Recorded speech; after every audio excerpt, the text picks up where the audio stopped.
Muitos aspectos para abordarmos, Luísa, e vou já trazer essa informação com relação ao projeto de lei da anistia, porque ele vem como um socorro ao Bolsonaro, segundo aí os seus aliados, segundo aqueles integrantes do PL, caso ele seja condenado pelo Supremo Tribunal Federal.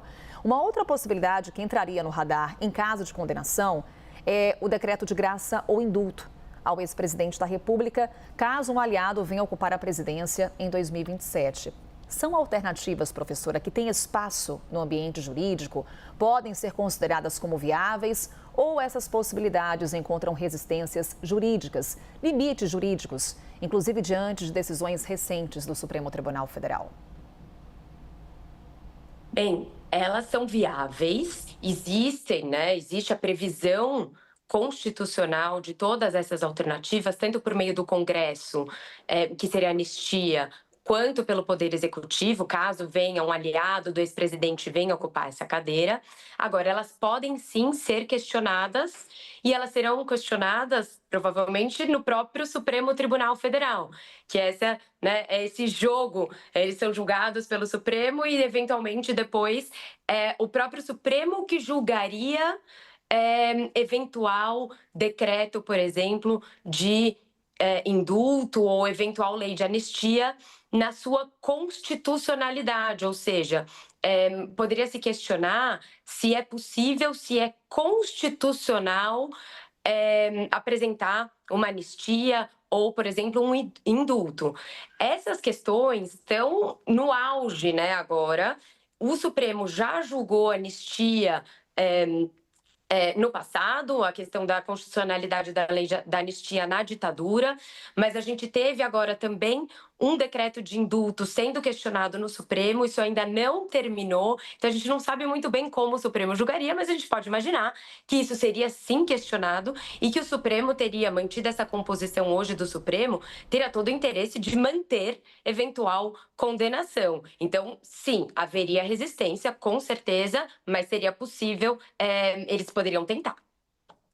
Professora, temos também Pedro Venceslau nessa conversa com a gente. Por favor, Pedro. Boa tarde, professora. Essas duas leis, a abolição violenta do Estado Democrático de Direito e golpe de Estado, são relativamente novas no ordenamento jurídico.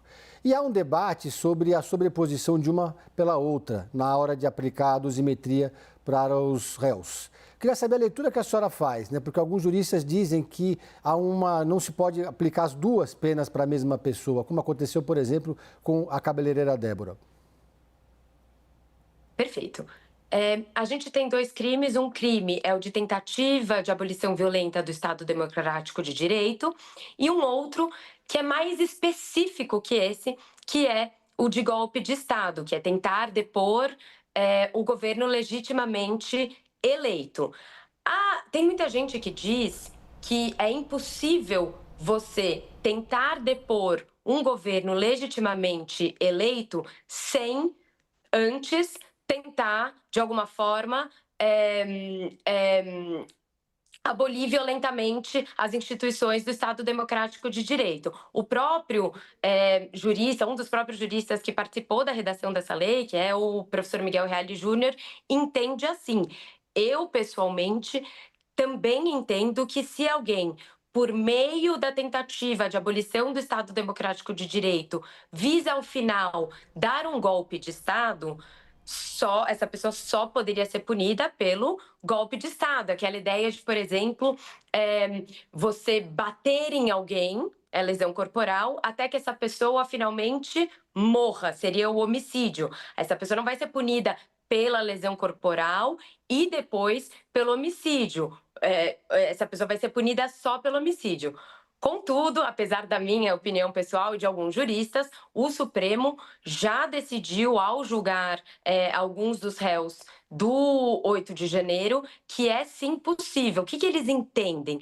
Que você pode, por exemplo, tentar minar ou atrapalhar o funcionamento do Congresso, e isso não seria tentar dar um golpe de Estado, seria só tentativa de abolição violenta do Estado Democrático de Direito, e você poderia tentar depois, por exemplo, dar um golpe de Estado. E nesse caso, você teria os dois crimes. Os ministros até chegaram a discutir isso no recebimento da denúncia, agora, na última quarta-feira, mas disseram que isso era uma questão que eles iriam decidir mais à frente, provavelmente no final do processo, no julgamento mesmo, agora não da denúncia, mas no julgamento final, que todo mundo está imaginando que vai acontecer agora no final do ano. Professora, tem um ponto que trouxemos inclusive há pouco com o Pedro Venceslau, que é com relação à prisão domiciliar da Débora Rodrigues. O Supremo Tribunal Federal concedeu essa mudança de regime a essa mulher que escreveu com batom a frase "perdeu mané" na estátua à Justiça, que fica em frente ao prédio do Supremo Tribunal Federal durante os atos de 8 de janeiro. Eu questionei mais cedo o Pedro Venceslau com relação a possíveis pistas que essa decisão do Supremo pode trazer para o julgamento da acusada.